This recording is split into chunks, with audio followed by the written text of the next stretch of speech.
At dawn in Pozzuoli, the salt crust on the harbor rail feels sharp under your fingers. And that matters, because the ground here has been climbing, quietly, month by month. The Campi Flegrei supervolcano beneath Naples is not a mountain at all.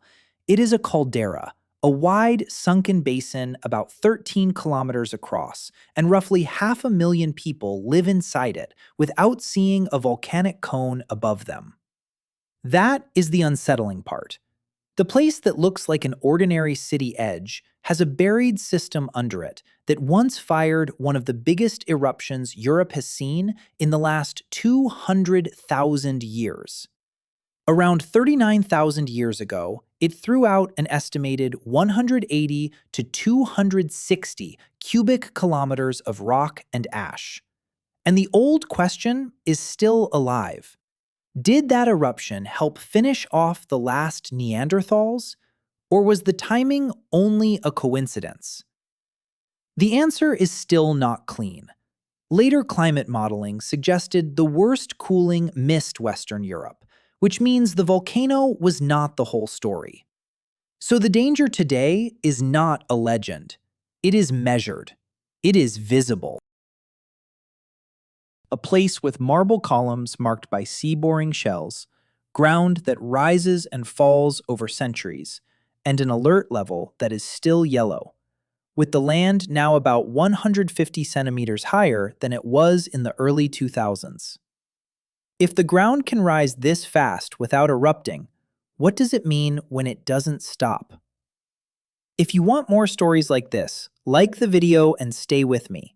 That is why researchers keep going back to Pozzuoli, not to stare at a map, but to read the stone itself.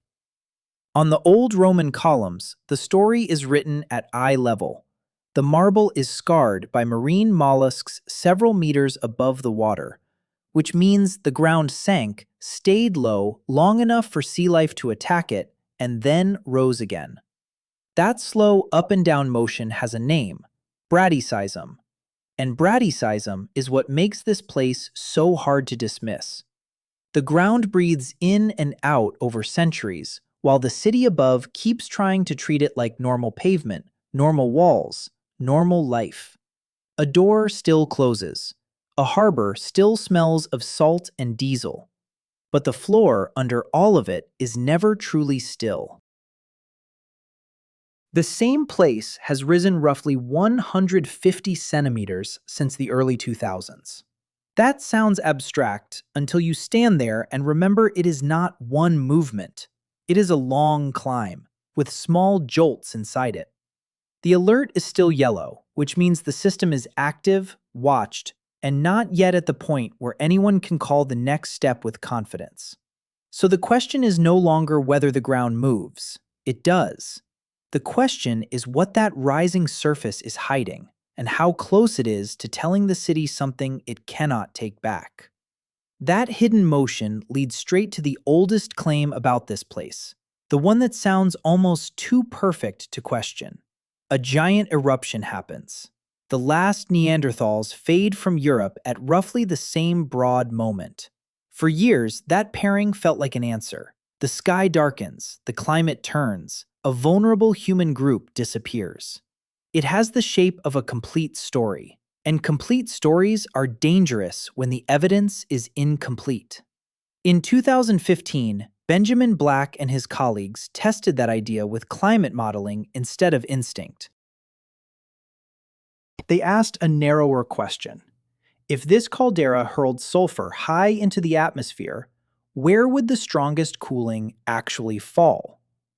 Their result cut against the neat version. The worst temperature drop did not center on Western Europe. It shifted farther east. That does not clear the eruption of consequence. It means the simple verdict, volcano strikes, Neanderthals vanish, case closed, is not supported cleanly enough. Coincidence is not proof. Timing is not mechanism.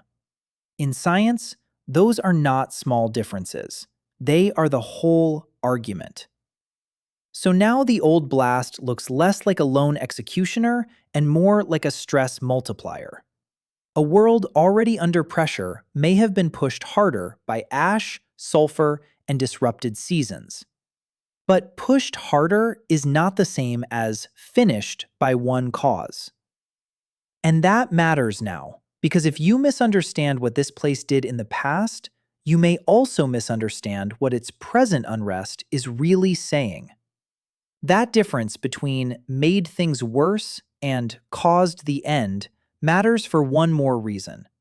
It forces you to look at what the eruption actually did instead of what a dramatic headline wants it to have done. Antonio Costa, working with Italy's National Institute of Geophysics and Volcanology, studied the old ash spread by measuring how thick the layer was in many different places. That kind of work sounds dry, until you picture what it means. You are not reading one crater. You are reading a footprint scattered across a continent, grain by grain, like trying to reconstruct a broken glass by finding splinters in different rooms. The result was a map of reach, not just force. The blast from this caldera was big enough to spread its material across a vast area, and the ash was only the visible part. Higher up, sulfur compounds would have drifted into the atmosphere and dimmed sunlight, the way a thin, dirty film dims a lamp. Something harder to survive, because it looks partial, temporary, almost manageable. Right until crops fail and seasons shift. That is why the old argument about Neanderthals stayed alive for so long. The event was truly enormous. A VEI 7 eruption with that volume does not need to hit every region equally to reshape whole patterns of life. But once you accept that uneven reach, another problem appears. If this place can disturb a world far beyond its rim, then the real question is no longer ancient extinction. It is what scientists are watching under the streets now. What they are watching under the streets is not one clean signal. And that is where caldera unrest becomes hard to read. If the pavement rises, you might imagine one simple cause: magma pushing straight up from a chamber below. But this place does not have to behave that neatly. Hot fluids can move. Gas can build pressure. Rock can flex before it cracks. Think of a wooden floor in an old house. If one plank lifts, the reason could be swelling, heat, water, or pressure from beneath. The shape changes first. The cause is harder. So the measurements matter so much. The columns at Pozzuoli show the ground has moved before. The modern uplift shows it is moving again. But neither of those facts, by themselves, tells you whether molten rock is rising toward the surface or whether the system is shifting pressure through heated water and gas. To a person standing in a kitchen, both can feel the same. A cup trembles, a wall clicks, a window frame stops fitting right. And that is the trap. People want one instrument, one graph, one sentence from a scientist that settles it. Instead, this place offers overlapping signs. A rising surface, repeated shocks, a buried system that may be loading stress without opening a path. So the real problem is not whether there is motion in the magma chamber. It is whether the crust above it is still strong enough to keep that motion contained. That is the point where the question changes. It is no longer only, is something pushing upward? It becomes, what happens to the lid when it is pushed again and again for years?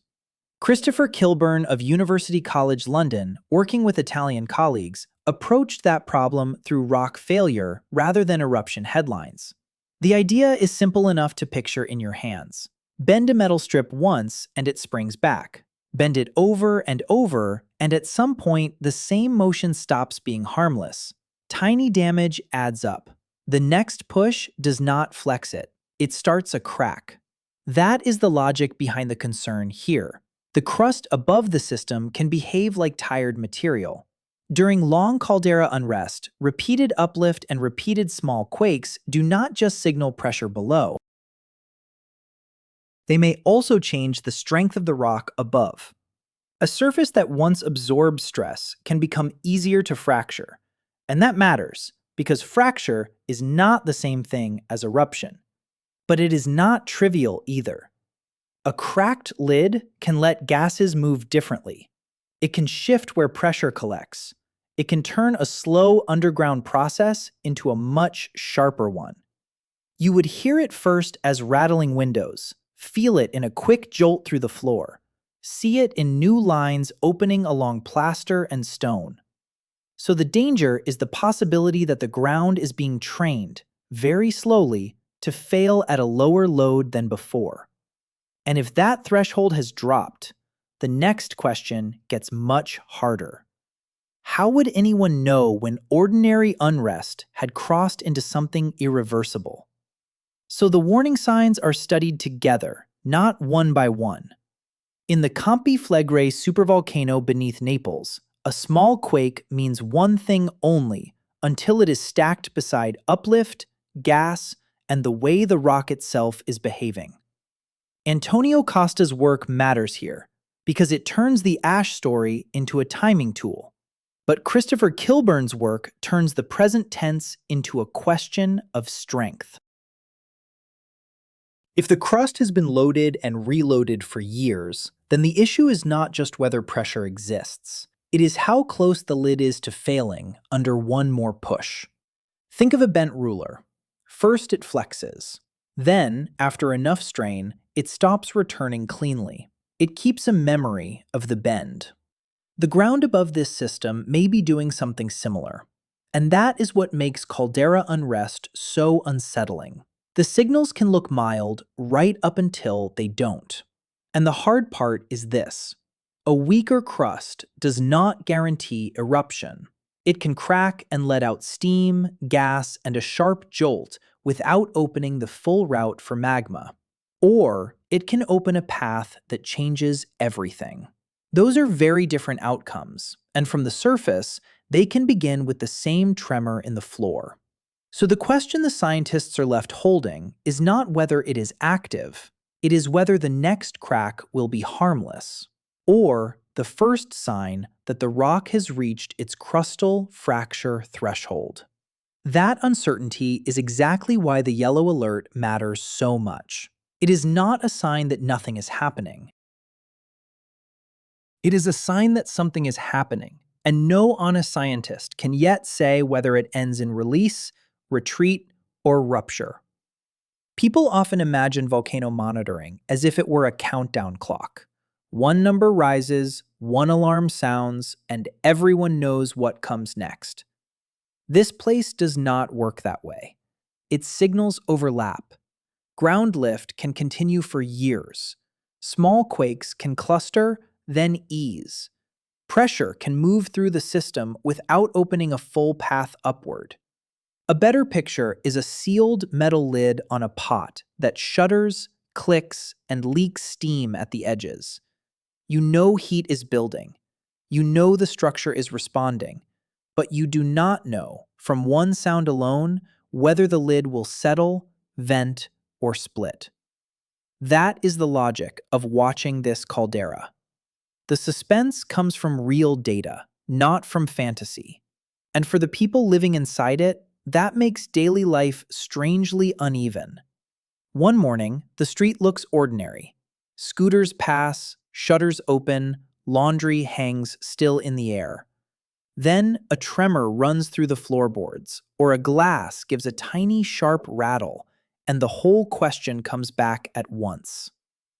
So the problem is not just geological. It becomes human timing. When do you treat movement as background noise, and when do you decide that the pattern has changed? That is where measurement stops feeling academic. The rising ground, the yellow alert, the old shell marks in stone, all of it becomes a problem of human response. If you live above this system, you are not waiting for a movie scene. You are waiting for interpretation. One week, a quake is another entry in a logbook. Another week, the same kind of jolt may arrive in a tighter cluster under a surface that has already been lifting for years. To a scientist, That means patterns. To a resident, it means a cup tapping against a sink, a dog going still, a crack in plaster that was not there yesterday. Stefano Carlino, speaking from the observatory side of this story, has been careful about the same point other researchers keep returning to. Fracture is possible without eruption, and unrest can intensify without crossing into open magma at the surface. That sounds reassuring for about 5 seconds, until you hear the second half. It can also go the other way. No one can promise which path the system takes in advance. And that makes timing brutally difficult. Move too early and you risk panic over a phase that might ease. Move too late and the roads, the ports, the ordinary routines of 500,000 people become part of the hazard itself. This is why honest uncertainty feels so heavy here. It is not abstract. It sits in traffic, building walls, school schedules, hospital corridors. So the real tension is not hidden underground alone. It is the gap between what the ground is saying and when people will believe they have heard it clearly enough. And that is why this story keeps circling back to evidence you can touch. A warning map is one thing. A line on a graph is one thing. But a stone column with sea creature scars cut into marble far above the present waterline, that is different. It tells you the ground at Pozzuoli has not just shaken. It has gone down, then up, over spans long enough to fool entire generations into thinking the last movement was the final one. That old record matters because modern instruments are now watching another upward phase in real time. Not guessed, not imagined, measured. Since the early 2000s, the surface there has risen by roughly 150 centimeters. At times, it has climbed near 1 centimeter a month. For geology, that is quick. For the people living above it, it is strangely slow, which may be even harder. Slow enough to normalize. Slow enough for people to keep parking in the same spots, opening the same shops, sleeping in the same rooms. This is where bradyseism becomes psychologically dangerous. If the last period of uplift did not end in eruption, the next one can start to feel like repetition instead of escalation. The ground teaches familiarity at the exact moment scientists are trying to detect change. So when Christopher Kilburn talks about weakening rock, and when Antonio Costa's earlier work reminds you how large this system once was, the tension sharpens. The place has a memory longer than any evacuation plan, and the people above it have to decide whether this is still one of its old motions or the beginning of a different one. That uncertainty is exactly why the warning signs are studied together, not one by one. In the Campi Flegrei supervolcano beneath Naples, a small quake means one thing only, until it is stacked beside uplift, gas, and the way the rock itself is behaving. Antonio Costa's work matters here because it turns the ash story into a timing tool. But Christopher Kilburn's work turns the present tense into a question of strength. If the crust has been loaded and reloaded for years, then the issue is not just whether pressure exists, it is how close the lid is to failing under one more push. Think of a bent ruler. First, it flexes. Then, after enough strain, it stops returning cleanly. It keeps a memory of the bend. The ground above this system may be doing something similar, and that is what makes caldera unrest so unsettling. The signals can look mild, right up until they don't. And that matters, because a weaker crust does not guarantee eruption. It can crack and let out steam, gas, and a sharp jolt without opening the full route for magma. Or it can open a path that changes everything. Those are very different outcomes, and from the surface, they can begin with the same tremor in the floor. So the question the scientists are left holding is not whether the system is active. It is whether the next crack will be harmless, or the first sign that the rock has reached its crustal fracture threshold. That is why the yellow alert is more than a color on a bulletin. It is a strange kind of agreement between the ground, the scientists, and the people living above it. At this stage, the message has to do two hard things at once. It has to say, yes, the system is active, the uplift is real, the old signs in marble still matter. The concern about weakening rock is not theater. And at the same time, it has to say something people hate hearing. No one can give an exact date because the evidence does not allow one. Stefano Carlino has been careful with that balance, and so is Christopher Kilburn in a different way. Neither of them offers the comfort of a clean promise. They describe conditions, stress, possibilities. That sounds thin if what you want is certainty, but false certainty would be worse.